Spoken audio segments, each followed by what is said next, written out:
Hello everyone, welcome back to study central. इस video में discuss करते हैं हमारा 12th 5 ईयर प्लान का नेक्स्ट टॉपिक, यानी कि objectives of 12th 5 year plan. ये भी 8 मार्क्स का क्वेश्चन आता है, बहुत ही इंपॉर्टेंट क्वेश्चन है, ये जरूर आपसे पूछेगा क्योंकि ये इस तरीके का है कि इसको आप पॉइंट में एक्सप्रेस कर सकते हो। ये तो जनरली 12th 5 ईयर प्लान के सारे थ्योरेटिकल है और ऑब्जेक्टिव्स किसी भी प्लान के तो बहुत इंपॉर्टेंट रहते हैं। तो बेसिकली हम लोग 3 ऑब्जेक्टिव्स डिस्कस करेंगे जो कि इंपॉर्टेंट है और 12th 5 ईयर का पार्ट थे अकॉर्डिंग टू द बुक। आप इसको आसानी से मेमोराइज कर सकते हैं, बहुत ही आसान है। इसके साथ साथ अगर और भी क्वेश्चन पूछे तो लिखे, लेकिन इसमें 3 पॉइंट आपको लिखना तो जरूरी है।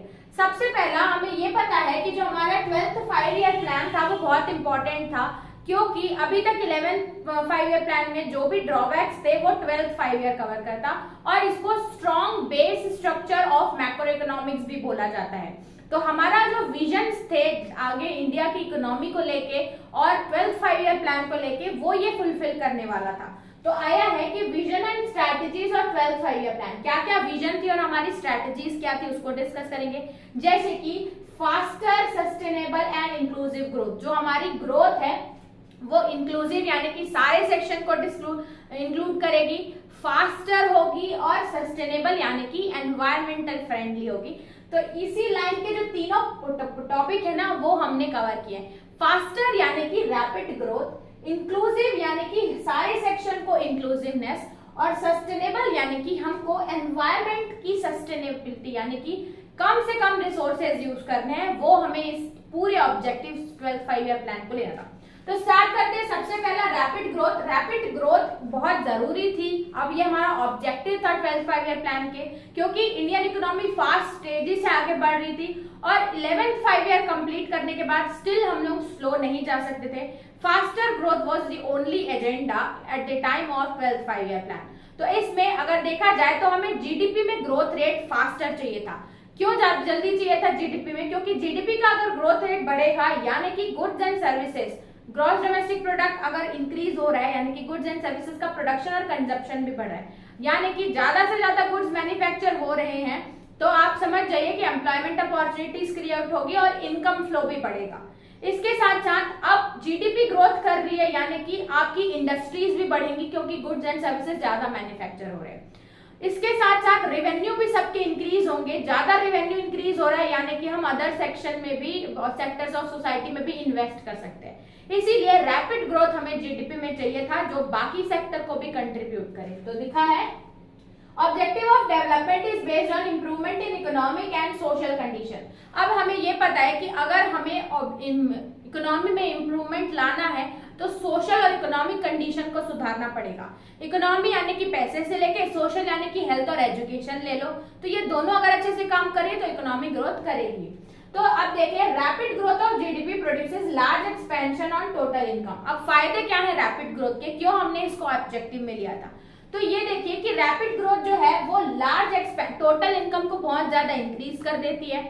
इसके साथ साथ rapid growth generate higher revenues. अब रेवेन्यूज भी बढ़ती है, लोगों की इनकम बढ़ती है और वो fund which helps to finance critical program. और जो जीडीपी से हमें रेवेन्यू मिल रही है, पैसे से मिल रहे हैं, वो हम लोग क्रिटिकल फाइनेंस प्रोग्राम्स रहते हैं जैसे कि सर्व शिक्षा अभियान, उसके बाद आया था Mahatma Gandhi national rural employment guarantee scheme, इनको हम फाइनेंस कर सकते हैं ताकि ऑल सेक्टर डेवलपमेंट होगा।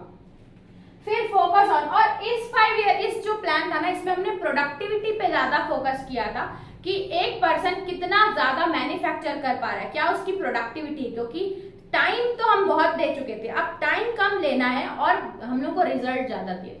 तो फोकस ऑन प्रोडक्टिविटी इंप्रूवमेंट भी इस पूरे हमारे 5 ईयर प्लान का ऑब्जेक्टिव था। फिर आता है इंक्लूसिवनेस। इंक्लूसिवनेस यानी कि अब हमारे पास कोई स्पेसिफिक बचा नहीं था, हम 12th 5 ईयर प्लान में पहुंच गए थे तो स्पेसिफिक कोई भी हमारे पास सेक्टर नहीं बचा था। अब सारे सेक्टर में ग्रोथ चाहिए था, यानी कि आपको सब इंक्लूड करना है, आपको इक्वालिटी लेके आनी है, आपको कास्ट जेंडर बाइसेस हटाना है, कास्ट पे रिलीजन पे ये सब हटाना था, ओवरऑल एम्प्लॉयमेंट लेके आनी है, सोशल ग्रोथ लेके आनी है, यानी कि सारे सेक्टर को आप इंक्लूड करोगे और लोगों को जो डाइवर्सिटी है यानी कि इनके बीच में जो डिफरेंसेस है उनको भी हटाना था। तो इंक्लूसिवनेस एज पॉवर्टी रिडक्शन। अब इंक्लूसिवनेस इस तरीके से लानी थी कि पावर्टी जो है वो रिड्यूस हो, एम्प्लॉयमेंट अपॉर्चुनिटीज बढ़े, इनकम इनक्वालिटीज बढ़े और पॉवर्टी रिडक्शन हो। इसके साथ आता है इंक्लूसिवनेस एज ग्रुप इक्वालिटी, यानी कि अगर section of people, group of people अगर काम कर रहे हैं तो उसमें इक्वालिटी होनी चाहिए, ये इंक्लूड करना था हमें। फिर आता है inclusiveness as regional balance, regional balance यानी कि डिफरेंट जो कंट्रीज या एरियाज हैं, एरियाज में जो बैलेंस है, यानी कि ओडिशा वाले नॉर्दर्न स्टेट सदर्न से दोनों के बीच में जो रीजनल इम्बैलेंस थे उनको हटाना था, इक्वालिटी लेके आनी थी। फिर इंक्लूसिवनेस एंड इनइक्वालिटी यानी कि इनकम बेस पे इनइक्वालिटी आ जाती है ना, कि जिसकी हायर इनकम रहेगी और लोअर इनकम, तो ये इनइक्वालिटी को रिमूव करना था। फिर इंक्लूसिवनेस एंड एम्पावरमेंट, एम्पावरमेंट मतलब we have to give power to womens या वीकर सेक्शन ऑफ सोसाइटीज, इनको हमें पावर देना था। ट्राइब्स को एक साथ लेके आना था, डिफरेंट कास्ट जो थी उनको जो एक्सक्लूड फील करते हैं, ट्राइब्स जो थी इंडिया की उनको भी इंक्लूड। तो ये इंक्लूसिवनेस का पार्ट हो गया। अब इसके बाद आता है एनवायरमेंटल सस्टेनेबिलिटी। अब क्योंकि रैपिड ग्रोथ चाहिए थी और ग्रोथ के साथ साथ जितने हमारी इंडस्ट्रीज इंक्रीज होगी उतनी एनर्जी रिक्वायरमेंट भी इंक्रीज होगी, यानी कि जितने तेजी से ग्रोथ होता है ना उतनी तेजी से हमारे एनवायरमेंट के रिसोर्सेज का भी यूज किया जाता है। तो इस तरीके से हमें प्लान बनाना था कि कम से कम रिसोर्स यूज हो और रिजल्ट ज्यादा मिले, यानी कि हम जो रिसोर्स यूज कर रहे हैं वो एनवायरमेंट को देख के करें, क्योंकि अगर ज्यादा हम लोग एक्सट्रैक्शन ऑफ रिसोर्स करते हैं वो ग्रीन हाउस इफेक्ट क्रिएट करता है, इसके साथ साथ और भी ज्यादा एनवायरमेंटल प्रॉब्लम क्रिएट करेगा, जो कि फिर एक इकोनॉमी के लिए अच्छा नहीं है। तो हमारा ऑब्जेक्टिव ये था कि हम एनवायरमेंटल फ्रेंडली स्टेप लें ताकि ग्रोथ अच्छे से हो पाए। तो ये था हमारा पूरा topic of objectives of 12th 5 year plan. I hope आपको आसानी से समझ में आ गया, बहुत इजी है, 3 ही है। तो इस वीडियो में इतना ही रखते हैं, चलते हैं नेक्स्ट वीडियो में, देखते हैं इस चैप्टर का नेक्स्ट टॉपिक। तब तक के लिए थैंक्स फॉर वॉचिंग।